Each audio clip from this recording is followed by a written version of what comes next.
Hello guys, sa video na ito ay ipapakita ko sa inyo yung minsan may diferensya kasi ang mga ginagawa tulad ng sliding door na to. Ayan, sliding door.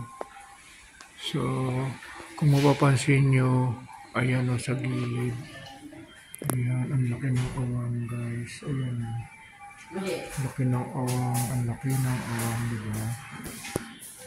So hindi naman pwedeng ganyan na lang yan. So kailangan lagyan natin yan ng cover. Kasi minsan, ayun minsan yung sa taas masikip na, tapos yung sa baba, ayan sa baba malaki yung awang, pakita nyo. So minsan kasi hindi pantay, ang sinusunod lang dyan yung maliit kasi hindi naman papasok. So yun ang laki ng awang. So ang ilalagay lang po dyan yung angular.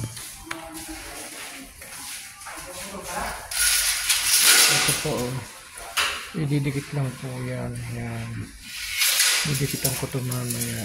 So lahat naman po ng lahat naman po ay may paraan. So didikitan lang po ito, ha. Mamaya papakita ko sa inyo kung paano ang loob labas po yan ang gagawin. So mamaya na lang. Ayan din po yung sa loob, tingnan nyo laki din, diba? So kailangan lagyan din yan sa loob.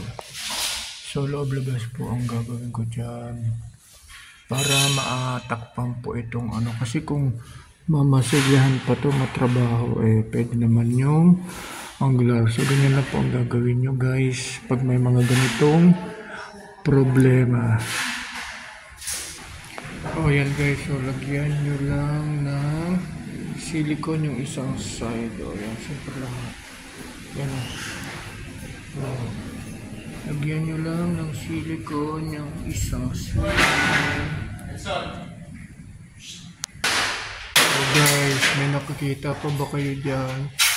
Wala na, diba?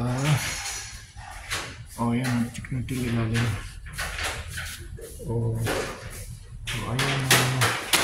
Ayan nakabera na. Yan. Lagyan nyo na lang yan guys ng silicone. Ayan, para maganda siyang tingnan. Diba?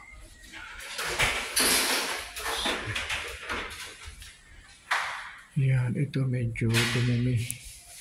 Pero okay lang. Pwede naman linisin yan. So wala nang awang, diba? So ganyan lang guys ang pag-ayos ng mga awang-awang. Okay, sige. Huwag nyo naman kalimutan mag-subscribe. At click nyo na rin yung notification bell para lagi kayong updated sa aking i-upload ng mga video. Thanks for watching. Bye-bye.